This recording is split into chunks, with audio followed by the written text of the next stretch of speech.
E fazendo aqui a análise para a introdução extraída do livro Fonte Viva, capítulo 179,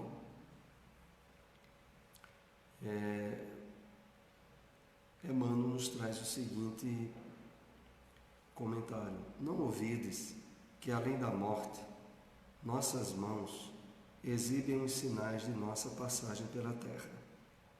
Todos nós possuímos nas mãos antenas vivas por onde se nos exterioriza a vida espiritual. Reflete, pois, sobre o que fazes cada dia. Então vamos aqui fazer algumas observações em torno desse parágrafo.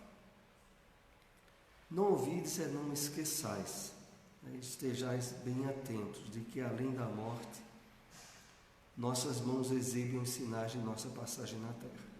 Emmanuel aqui nos faz um destaque àquilo que é fundamental no trabalho renovador trazido a nós pela doutrina espírita, que é na área da vivência. Porque quando ele fala aqui sobre observar o que as nossas mãos fazem, é uma forma figurativa sobre como é que estamos colocando na prática o que aprendemos do conteúdo do Evangelho do Cristo. Ele continua adiante: todos nós possuímos nas mãos antenas vivas. Aqui ele reforça o aspecto de que através das intenções que procedem do nosso espírito, as nossas ações, elas de fato evidenciam a expressão viva do que o nosso espírito exterioriza, porque elas estão a serviço da vontade que provém do nosso espírito. Por onde se nos exterioriza a vida espiritual. Reflete, pois, sobre o que fazes cada dia. Nesse final aqui, nessa última linha, é acentuado para nós um fato da maior importância, que é o que, mesmo de forma parcial ou de forma menos intensa, mas que é realizado diariamente. O que a gente faz cada dia, porque isso de fato estabelece um nível de realização que, somado no dia a dia, vai definir até que ponto nos permitimos mudar pela essência do conteúdo dos ensinos do Evangelho. Então, nada de querermos fazer uma mudança brusca em termos de um trabalho que não tenha continuidade, mas que mesmo que a gente faça algo que não seja tão expressivo, mas que esteja diariamente trabalhando o processo de inovação, de mudança, de novos hábitos, de estabelecimento de novos condicionamentos que irão se firmar cada vez mais. Então, em síntese, nós somos chamados aqui nesse conteúdo trazido do capítulo 179 a reflexão sobre a nossa vivência, sobre a prática, sobre o que nós fazemos com as nossas mãos. Então vamos agora dar início ao complemento do capítulo 2, que é reuniões mediúnicas sérias, e vamos compartilhar o livro que nós estamos estudando, é esse aqui, Reuniões Mediúnicas e os Vários Tipos de Mediunidade, do Projeto Espiritizar. Nós recebemos alguns exemplares desse livro. O preço dele na editora é R$ 39,00, mas como aqui nós vendemos os livros com 20% de desconto, ele fica por R$ 32,00. Então, primeiro tópico que é chamado em destaque para as análises sobre as reuniões sérias. Eu lembro que nos nossos últimos estudos, nós fizemos alguns apontamentos sobre a questão de que a prática da mediunidade, estabelecida em conexão com o Evangelho do Cristo, é o ponto clímax mais importante da revelação espírita. Não só da revelação espírita, mas de todas as grandes religiões da humanidade. Então, o exercício, a prática, o tempo que nós aplicamos em relação à mediunidade é importantíssimo, porque a mediunidade representa, em termos de essência, aquilo que foi e que é o mais importante para o conhecimento das leis divinas, das leis espirituais, ao homem ao espírito encarnado. Então, a mediunidade, ela deve ser exercida, como diz o Evangelho segundo o Espiritismo, santamente, religiosamente. E aqui vamos analisar o primeiro tópico sobre isso. Perfeita comunhão de vistas e de sentimento. Para que haja comunhão, é preciso que todos os participantes da reunião mediúnica estejam com o mesmo propósito. O propósito maior da reunião mediúnica é o de servir com Jesus, ou seja, servir como instrumento do Mestre para a implantação do reino de Deus na Terra. Vejam que ponto nós somos chamados a entender da prática mediúnica na instituição espírita, como sendo o veículo, o meio através do qual a doutrina espírita se estabelece, se divulga e o que é mais importante, coloca os pilares, o alicerce básico para a implantação do reino de Deus na Terra. Porque, diferente de qualquer outra doutrina cristã, no Espiritismo é que nós aprendemos a ver e analisar a proposta do reino de Deus como sendo algo estabelecido pelo Cristo para se realizar através de seus discípulos, a partir da terra, e não no reino espiritual ou no reino dos céus após a desencarnação. A maioria de nossos irmãos evangélicos analisa, percebe e interpreta a questão do reino de Deus como sendo algo para o qual eles não têm nenhum trabalho a realizar agora, mas sendo uma realização completamente divina. No Espiritismo, nós somos chamados a ser instrumentos da realização do reino de Deus agora, durante a própria encarnação. Então, o propósito maior da reunião mediúnica é o de servir com Jesus, como instrumentos do Mestre. Então, imaginemos no grupo de pessoas que se propõem a realização do trabalho mediúnico, o nível de responsabilidade a que são chamados. É o trabalho da implantação do reino de Deus entre os homens, a partir da solidariedade entre mundo espiritual e mundo dos espíritos encarnados. Segundo ponto, cordialidade recíproca entre todos os membros. A afetividade cordial e recíproca será resultante da comunhão de propósitos. Quando há animosidade, rivalidade, ciúme, inveja entre quaisquer dos membros, essa reunião está correndo risco, pois constitui porta aberta aos processos de obsessão. E eis aí um dos problemas cruciais, mesmo dentro das instituições espíritas. E é exatamente para evitar essa problemática que se estimula tanto o estudo, a evangelização, o envolvimento com a prática espírita antes de ir para a reunião mediúnica. para quando for para a reunião mediúnica já estar, de certo modo, sensibilizado às aberturas à conquista de virtudes que é proposta pelo Evangelho do Cristo. Se isso não acontece, facilmente, entre os participantes da reunião mediúnica, surgem as animosidades e os ciúmes. Porque, vejamos bem, a diversidade de situações econômicas, familiares, de saúde física, daqueles que participam da reunião mediúnica. Se todos de fato estiverem envolvidos com a essência do ensino do Cristo, cuja base de todas as virtudes é a humildade, pouco valor estarão dando a qualquer diferença nessa área entre os participantes.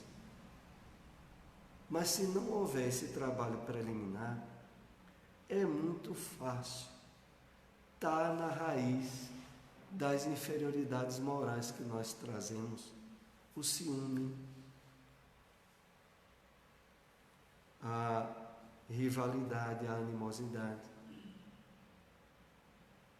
Às vezes até por questões, claro, fúteis, quando analisadas do ponto de vista espiritual, mas extremamente humanas e preocupantes, que é, por exemplo, participa num grupo mediúnico homens e mulheres, mas existe homens ou mulheres solteiros, homens ou mulheres com problemas conjugais. E o que se passa? É muito comum a criatura humana, mesmo, claro, sendo espírita e sendo médium, achar que a sua cruz, as suas dificuldades pessoais são maiores do que a do outro. E é daí que surge, como o texto aí cita, sentimentos como ciúme. Ah, fulano. Para fulano é fácil o trabalho mediúnico, porque ele não passa pelas dificuldades financeiras que eu passo, ou ele não passa pelas dificuldades familiares que eu tenho. É claro que isso normalmente não é expresso em palavras. Pior, o médium fica remoendo dentro dele. Ah, se passasse pela minha situação, sabia que não é tão fácil assim. É esse remoendo dentro do médium, do participante, que causa dificuldades, problemas em termos de amparo, de sintonia espiritual para um trabalho mediúnico exitoso. E mais adiante, como aqui o texto coloca, é disso que abre-se processos para as insinuações obsessivas entre os participantes que estão ali reunidos para ajudar os obsidiados. Mas quando menos pensa, o médium é um obsidiado, um médium ou outro. Em vez de ajudar o espírito é quem tem que ajudar ele, né? O desencarnado é quem tem que ajudar ele. Agora, como sempre, a causa disso é o quê? O Evangelho não fez ainda o trabalho transformador dentro do participante. E não fez, não é porque o Evangelho não possa fazer, é porque o participante ainda não permitiu. Agora, essa preparação seria só no dia do trabalho mediúnico, porque, veja, eu vejo um palestrante muito conhecido falar sobre a mediunidade com Jesus, onde nós temos que trabalhar, os médiuns participantes, trabalhar a mediunidade com Jesus todos os dias, exercitar isso, para não ser como, por exemplo, acontece.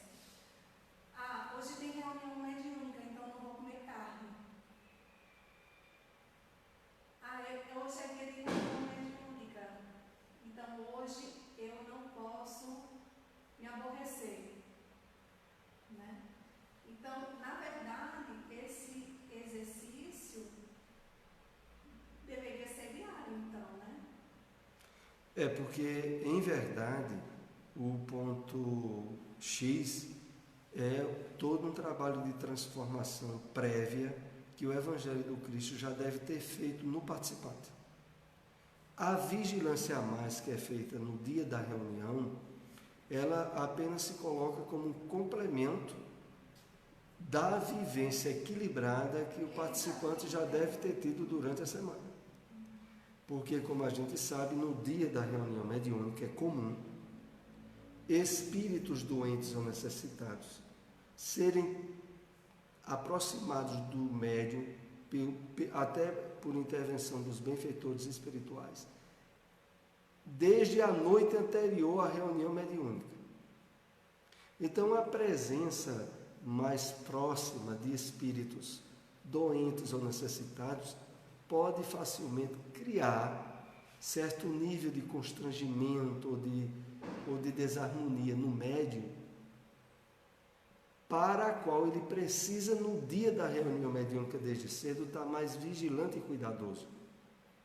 Então ele é para ser alguém que o Evangelho já fez um trabalho de transformação nele.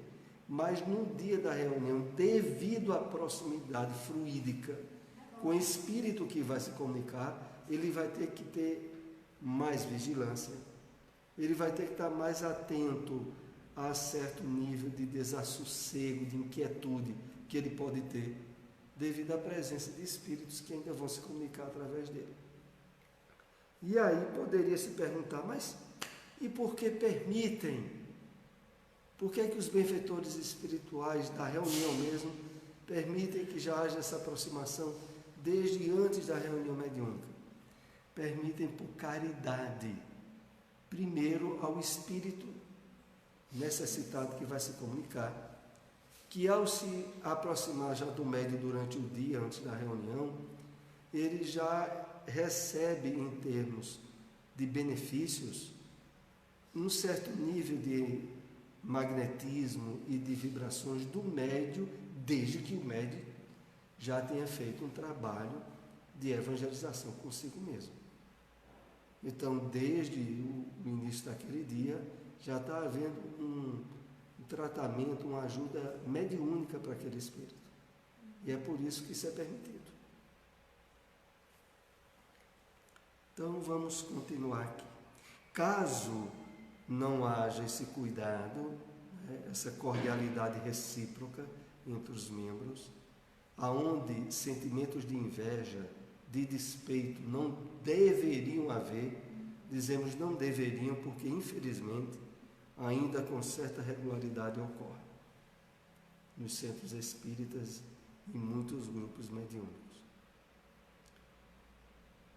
E não deveria ocorrer porque abrem portas a problemas obsessivos entre os próprios médiuns. Segundo tópico, ausência de todo sentimento contrário à verdadeira caridade cristã. Ter por compromisso consciencial cumprir a lei de amor, justiça e caridade, fiéis aos ensinos do Cristo, buscando o reino de Deus e a sua justiça.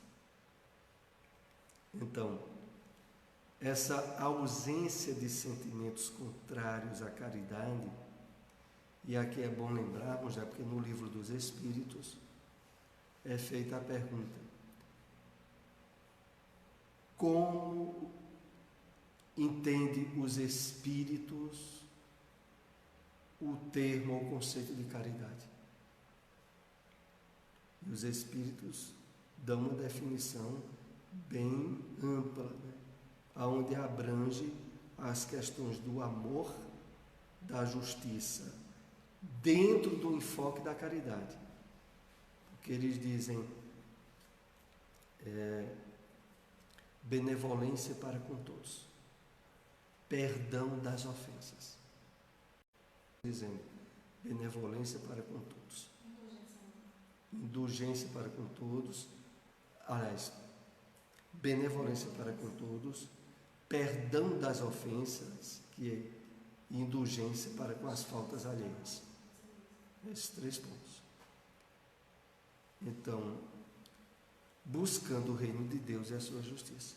A questão toda é que é necessário, como muitas vezes aqui a gente já enfocou em estudos, que a compreensão do funcionamento das leis de Deus na nossa vida, à luz da doutrina espírita, já tenha feito um trabalho de renovação na nossa maneira de encarar a vida e de encarar a nossa experiência encarnatória, aonde o sentimento de gratidão, de bem-estar, de aceitação, não só em termos de provas ou de dificuldades, mas de uma aceitação dinâmica pela compreensão das leis de Deus na nossa vida. É preciso que isso já esteja vindo num trabalho de aprofundamento em cada participante da reunião mediúnica, para evitar de abrir campos contrários à caridade, como aí é colocado. A caridade, conforme a entendia Jesus, significa benevolência para com todos, indulgência para com as imperfeições alheias e perdão das ofensas. Assim é que trabalharemos em função de promover reuniões mediúnicas afinadas com os espíritos superiores. Porque o objetivo maior da qualificação da reunião mediúnica é o máximo possível de afinidade com os benfeitores espirituais. Essa afinidade é trabalhada pelo esforço de cada um dos participantes, onde todos, individualmente e em conjunto, são importantes. E melhorarem por meio dos ensinos dos Espíritos e do aproveitamento de seus conselhos. Então, existem várias formas de instrução para os encarnados que participam da reunião mediúnica. Além das instruções dos Espíritos, benfeitores existem também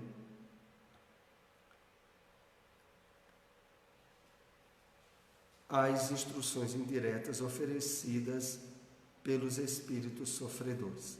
Acho que faltou aqui uma palavrinha que vamos nos lembrar. Então, existem várias formas de instrução para os encarnados que participam da reunião mediúnica. Então, a reunião mediúnica, ela é uma via de mão dupla, onde médiuns encarnados, espíritos desencarnados, todos os participantes da reunião mediúnica colhem benefícios recíprocos. E como aqui é detalhado? Primeiro, quando tem instruções de benfeitores espirituais, aonde a atenção, o cuidado, a abertura e a sensibilidade dessas instruções trazem benefícios imensos a cada um dos participantes, mas também as instruções indiretas oferecidas pelos espíritos sofredores. Essas instruções aqui colocadas é exatamente o conteúdo das comunicações, aonde muitas vezes, por exemplo, espíritos perturbados ou que estão sofrendo muito, comentam as causas que lhes trouxeram esses sofrimentos. Isso, para todos os participantes da reunião, representa um material de instrução ao vivo e inédito, cujo aproveitamento vai depender de cada um deles. Mas com muita frequência nas reuniões mediúnicas, essas comunicações de espíritos doentes, sofredores, são muito importantes, quase tão importante como a dos benfeitores espirituais, quando vista pelo prisma da análise e do aproveitamento do que ali está ocorrendo. Um médium que tenha sido suicida atenderá preferencialmente espíritos suicidas, em cujas oportunidades será convidado a se instruir com tal sofrimento para evitar cometê-lo de novo. A pessoa que foi suicida guardam a forte tendência para se matar novamente, conforme relatos do livro Memórias de um Suicida. Soares, quando eu era assim, adolescente, eu tinha muita vontade de me suicidar. Muita. Agora, eu não sabia de onde tinha essa vontade. Às vezes eu tinha medo até de passar em cima de uma ponte. E eu ouvia vozes dizendo, vai, pula, pula. Para que tu está fazendo o que aqui? Pula. É assim, como a gente teve uma vida de muito sofrimento, com falta, passando muita fome, muita necessidade, eu acho que aquilo ali, eu tinha aquela angústia, né? Eu via as pessoas ter comidas fartas, aí a gente não tinha roupas, essas coisas, a gente não tinha. Aí o que acontece? Eu tinha muito impulso assim para cometer suicídio. Quantas vezes eu ia levar o meu irmão trabalhar com um posto de gasolina na BR-232 e eu ia levar o almoço dele, meio-dia, quando vinha aquelas carretas. Mas me dava vontade de me jogar na frente, rapaz. Veja que coisa. Aí, E realmente a questão toda é que a maioria de nós, principalmente aqueles que hoje se aproximam do Espiritismo, já tiveram inúmeras reencarnações. A possibilidade de a gente ter cometido um suicídio, de ter matado alguém, de ter feito muita coisa errada é muito grande. E a questão toda é que, mesmo sem ter sido na vida anterior exatamente, ainda fica resquícios de encarnações lá para trás, onde você pode ter cometido um suicídio, e que já foi resolvido em termos espirituais. Você reencarnou agora num corpo relativamente sadio, atravessou juventude, adolescência e certa maturidade, mantendo um corpo relativamente sadio, que é indício de que, se houve um suicídio, não foi tão perto, foi mais longe, foi em outras encarnações anteriores. Mas que isso é muito possível, principalmente porque até no livro O Evangelho segundo o Espiritismo, quando analisa o esquecimento das vidas passadas, ele nos sugere o seguinte: veja suas ideias inatas, suas tendências instintivas. Nelas você tem uma ideia do que você já fez no passado. Então, uma ideia como essa que tu citaste sobre o suicídio, ela abre um campo forte a isso ter acontecido lá para trás. E ainda haver o respaldo inconsciente da memória disso. Mas, como aqui inclusive também focada, eu não queria deixar de lembrar essa obra importantíssima que é a Memória de um Suicida. E que uma grande parte de médiuns no movimento espírita dizem que não conseguem ler esse livro. Que às vezes tenta e quando chega muito antes da metade do livro, não aguenta continuar o livro e não conclui a leitura. eu mesmo ler, na verdade, eu nunca li ele todo. Agora, escutar ele, a narração dele, eu já escutei inúmeras vezes. Dele completo? Completíssimo. Porque é dias de narração, né? Eu digo assim, porque pela quantidade de páginas que o livro tem, que é um livro que tem mais de 600 páginas, e tinha uma edição que eram as 600 e a letra pequena. Quer dizer, seria um livro que daria 700 páginas tranquilamente.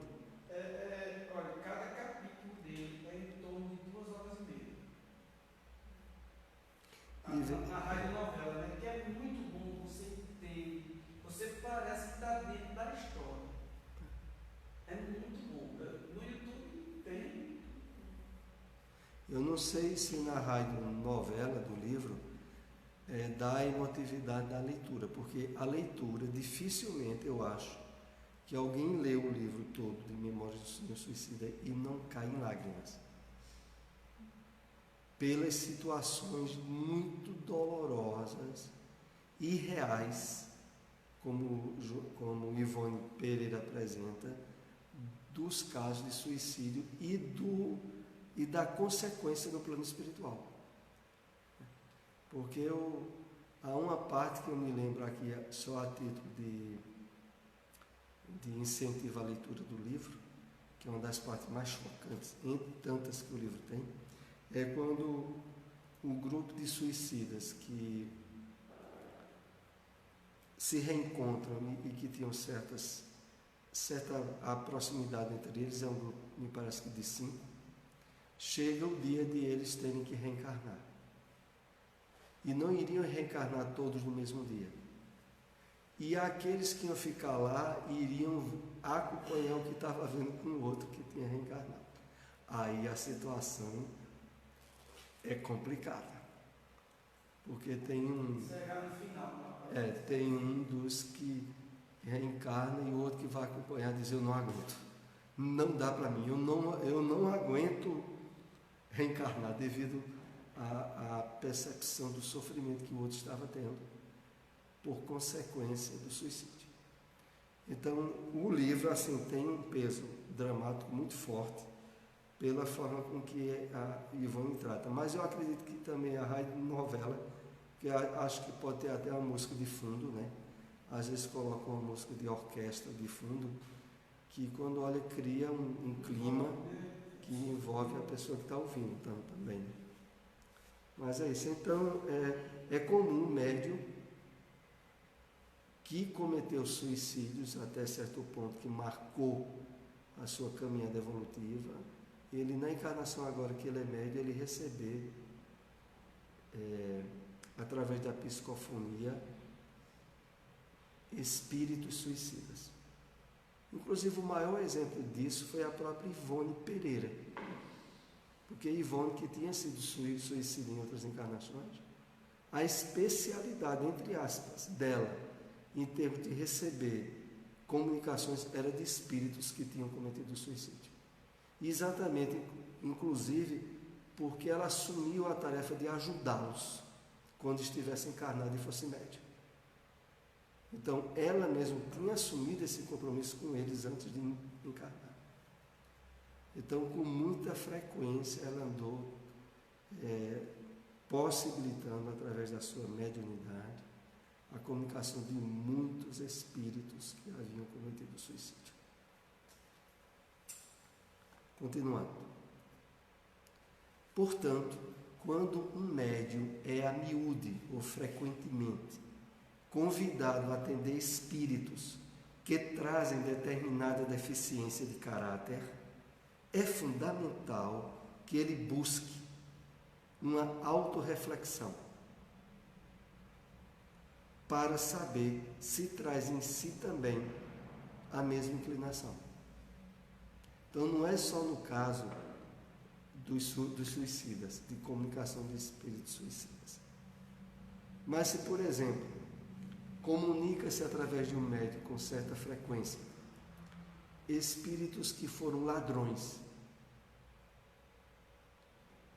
e que vêm expressar seu sofrimento no mundo espiritual, esse médium está sendo chamado a um trabalho de autoconhecimento e de autorreflexão nessa área. Então, certas questões delicadas do comportamento que foram fluídica para espíritos com aquelas tendências que o médium já teve se comunicar através dele. É claro que aqui, como é colocado, a coisa vai chamar a atenção se passa a ser frequente. Quando olha outro espírito, se comunicou aquele mesmo problema que aquele teve e se tratou através daquele médium. Quando isso vai ocorrer com certa repetição, é ponto de autoanálise, de autoconhecimento para o médium.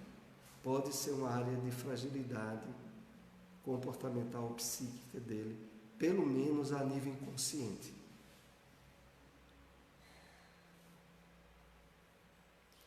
Essa é a característica da mediunidade terapêutica com Jesus.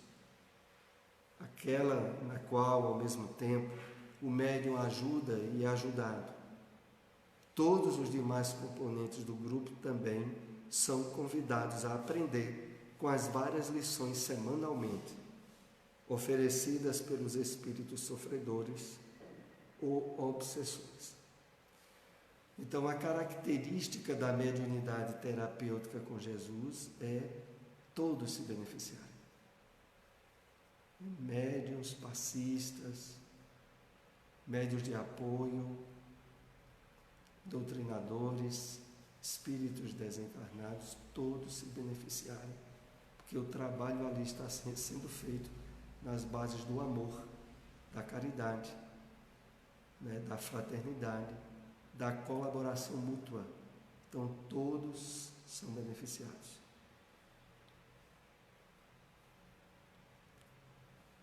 Outro tópico: exclusão de tudo o que, nas comunicações pedidas aos espíritos, apenas exprima o desejo de satisfação da curiosidade.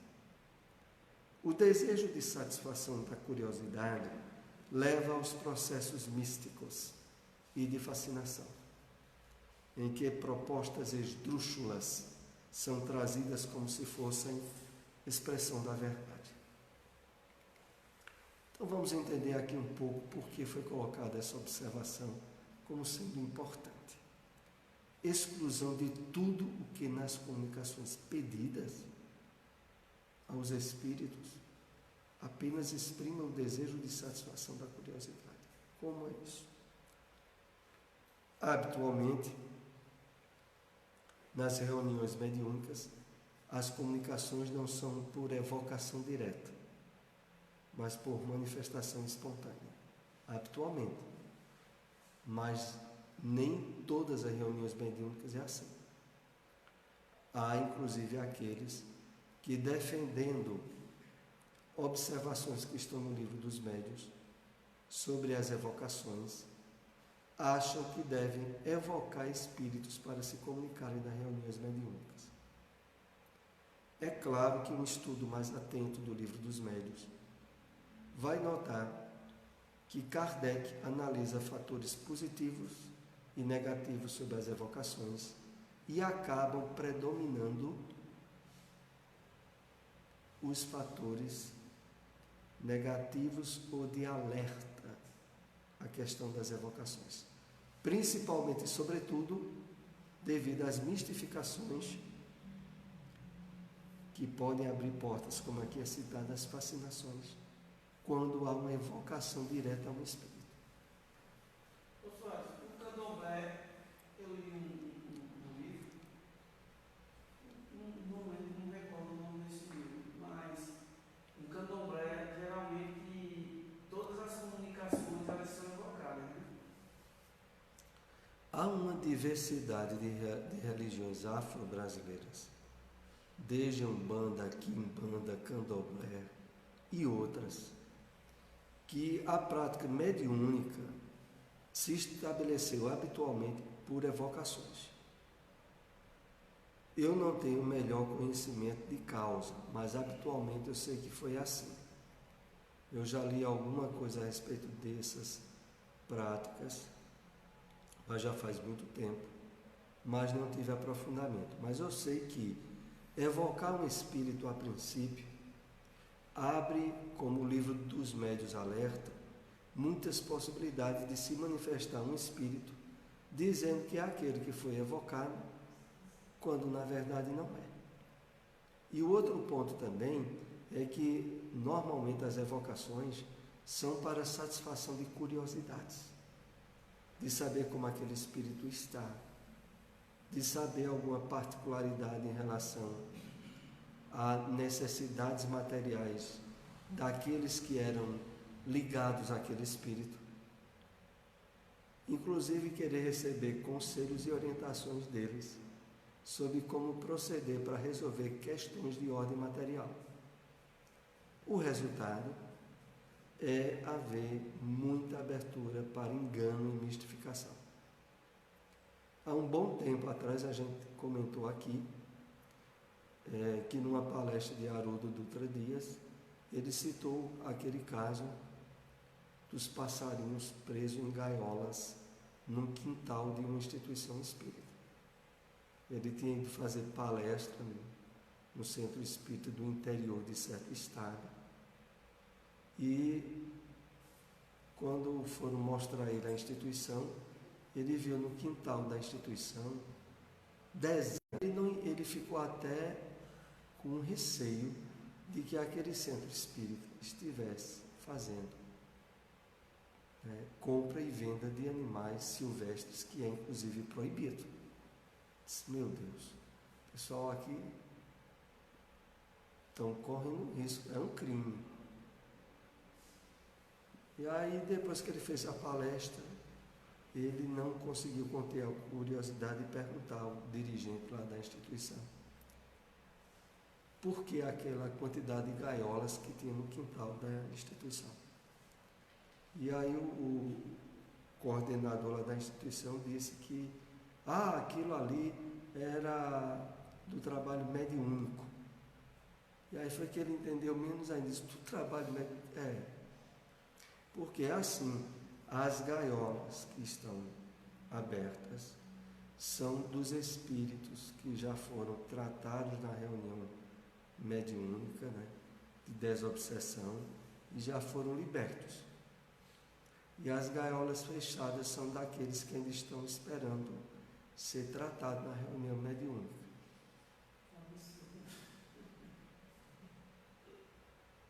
Mas possivelmente uma instrução dessa veio de mentores espirituais que podem ter sido evocados a título de conselho, de orientação para o grupo. E aí se manifesta algum espírito se dizendo coordenador ou mentor do grupo e começa a passar instruções esdrúxulas. Não são poucos os centros espíritas onde alguns mentores passaram, por exemplo, para que os médios todos da reunião mediúnica viessem de branco. Olha, o trabalho se realiza de uma forma mais satisfatória. Se não vierem, vem médio de preto, vem gente vestida de vermelho. Então isso acaba, e aí vai dizer que causa incômodo aos espíritos. E que seria muito melhor, em termos de sugestão, que viessem todos vestidos de branco. E quando olha determinado centro espírita, quando é no dia da reunião mediúnica, os médios vão tudo de branco. Quem orientou? Um mentor do grupo. Então, é essa a questão da satisfação de curiosidades. Ou senão, quando olha, essas orientações se estendem da reunião mediúnica para a reunião de passistas. E aí, quando menos pensa, tem algum centro espírita que todos os passistas só aplicam passes descalços. E vai dizer, mas por que? A orientação do mentor da reunião mediúnica, que os fluidos passavam de forma mais fácil, tirando os calçados, porque os calçados causam uma espécie de bloqueio energético. A gente sabe que, por exemplo, num choque elétrico, se você tiver calçado, evita de você ter uma descarga elétrica muito maior, porque o calçado serve de isolante. E aí algum espírito desencarnado, muito entendido em eletrônica, ou em parte elétrica, diz, olha, eu acho que os médios vão produzir muito melhor no passe se tiver descalço, porque aí o contato direto com a terra evita de ter um isolante. E aí levam a sério isso, e você tem vários centros espíritas que os passistas só aplicam passe descalço. Não sei se foi Frederico que falou que foi um centro espírita e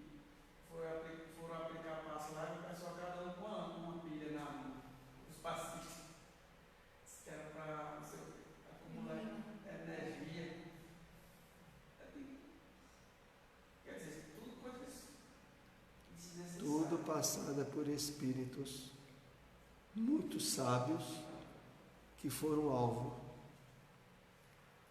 de comunicações místicas, cheia, Também falta de leitura da codificação. principalmente do livro dos médiuns. Continuando aqui ainda. Recolhimento e silêncio respeitosos durante as confabulações com os espíritos.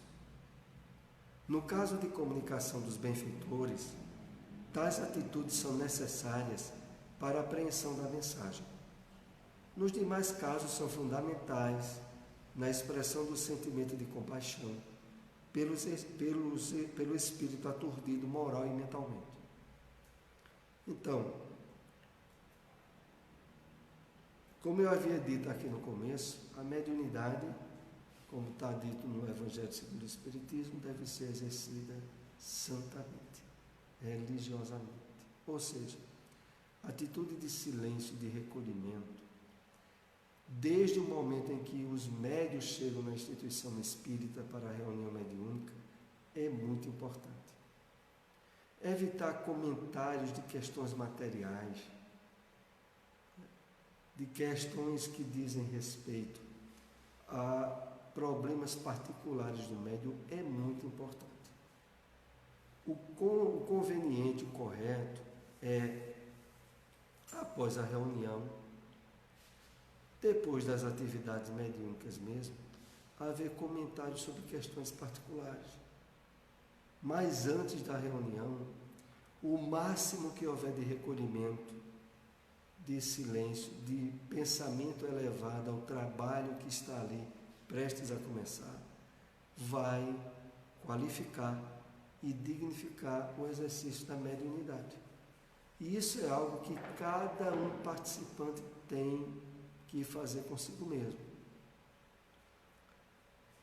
E aqui diz, no caso de comunicação dos benfeitores, tais atitudes são necessárias.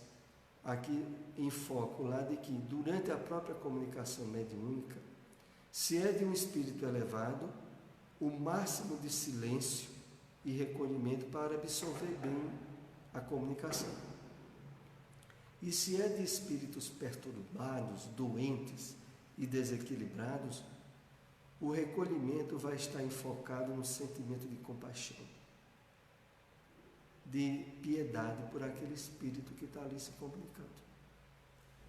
Então, durante a atividade mediúnica, sempre há motivos para se estar com atitude respeitosa, elevada e de recolhimento.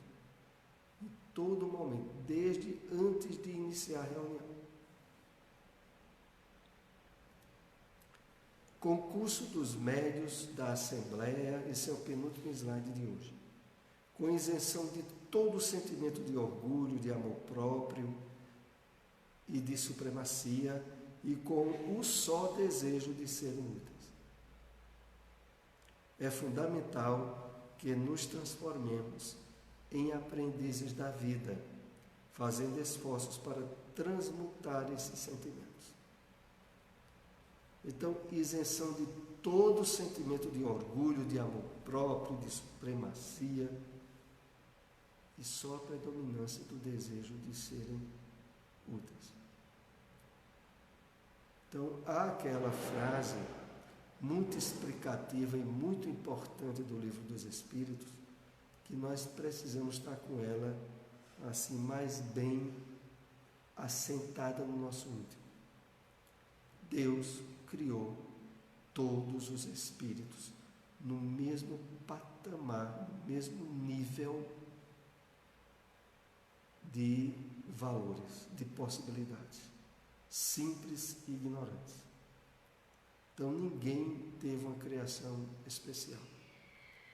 Todos nós partimos do mesmo ponto inicial. Se agora, ao nos encontrarmos numa tarefa espírita ou num grupo mediúnico, nos apresentamos em diferenças de cultura, de valores financeiros, de valores familiares, é uma questão transitória, resultado das próprias escolhas e experiências que tivemos ao longo das encarnações, mas que não torna ninguém melhor nem pior em termos de possibilidades perante as leis divinas. Ninguém é melhor do que outro.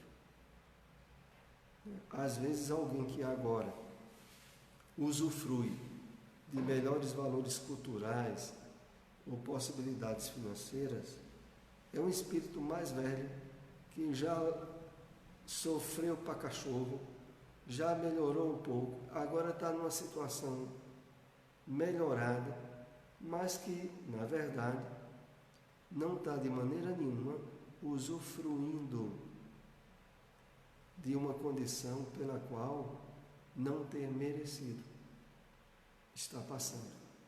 Quando a gente olha por esse ângulo, a gente não vai ter inveja de ninguém, da situação de ninguém, de privilégio de ninguém do grupo, e vai poder, naquele trabalho mediúnico, estabelecer um nível de igualdade, de sentimentos fraternos, que é o ideal para a intervenção dos espíritos benfeitores. Mas, Soares, mesmo assim, o espírito ele tendo essa bagagem espiritual, essa bagagem de conhecimento, né? E se ele vir a falhar em uma encarnação, digamos, hoje ele tem várias facilidades financeiras, e ele usar essa facilidade para humilhar, para fazer atrocidades com pessoas, na próxima encarnação ele vai ter um bloqueio ou ele vai vir do mesmo jeito? Como é? Vê só, de fato, as virtudes que se estabeleceram como conquistas e que não há retrocesso para o espírito, são aquelas virtudes que passaram desde o campo do conhecimento, da sensibilização e da vivência. Naquilo o espírito nunca mais erra. Mas entre esse ponto, nós temos muitas possibilidades, principalmente na área do conhecimento, que está numa fase de mais ou menos. Há um esforço relativo de melhoria, mas tem um passado de desastre naquela área. Então a gente pode estar numa situação econômica agora estável, boa até inclusive, mas nessa área a gente ainda não estabeleceu conquista de virtude, não. Estamos numa situação temporária que pode ir mais à frente positivamente ou pode ter quedas. É justamente por termos várias áreas frágeis, com possibilidades de quedas, que nós sempre somos chamados à atenção máxima para a humildade, para a vigilância, para o cuidado, porque muitas vezes aquelas áreas onde a gente pode agora estar apresentando facilidades, podem não ter sido ainda de fato estabelecidas como conquistas. E aí nós podemos ter quedas. E naquela área nós podemos ter retrocessos, não em termos de que voltamos atrás, mas em termos de que ainda não tínhamos estabelecido de fato conquistas. E por isso tropeçamos e falhamos. E isso é em várias áreas do comportamento humano, desde a área material, financeira, afetiva, familiar, qualquer área. Sempre é possível. Vamos aqui para o último slide. É fundamental desenvolver as virtudes da humildade, da mansidão, da modéstia e da equanimidade, que transmutam aqueles sentimentos ruins. Somente assim os médiuns utilizarão a mediunidade como instrumento de iluminação, cumprindo o compromisso firmado antes de reencarnar. Então, fechando aqui esse nosso estudo de hoje, no capítulo 12, é fundamental desenvolver as virtudes da humildade, da mansidão, da modéstia e da equanimidade. A questão primeira que aqui é salientada da humildade é justamente por isso que foi a última lição deixada pelo Cristo aos seus discípulos, naquela cena da lavagem dos pés, depois da ceia pascual, onde Jesus vai lavar os pés de cada um discípulo e enxugá-los, como evidência de que todos aqueles que tivessem o pensamento de ser melhor do que o outro se tornasse servo dos demais. No sentido exato de que a qualidade máxima de elevação espiritual não está por facilidades, mas está por deveres e tarefas a serem cumpridas. Somente assim os médios utilizarão a mediunidade como instrumento de iluminação, que é o norte maior proposto pelo Evangelho do Cristo. Ter uma ferramenta como é a da mediunidade, para que ela não nos promova em termos de iluminação, é utilizá-la de forma indevida. Então, cumprindo o compromisso firmado antes de reencarnar. Por quê? A grande maioria dos médios na Terra são médios em provação, que se acompliciaram antes da reencarnação de utilizar a faculdade mediúnica para ajudar muitos espíritos que tinham prejudicado e para resolver muitas questões pendentes de outras encarnações. Então, utilizar agora a mediunidade de forma exitosa, à luz do Evangelho do Cristo, é a única forma de resolver essas pendências que cada um de nós pode ter trazido das outras vidas e normalmente trouxe. Então vamos para a prece de encerramento do nosso estudo de hoje. Pedir aí ao nosso irmão Geraldo que nos trouxe aí o café para ser intermediário aí da prece de encerramento. Divino Mestre Jesus, agradecidos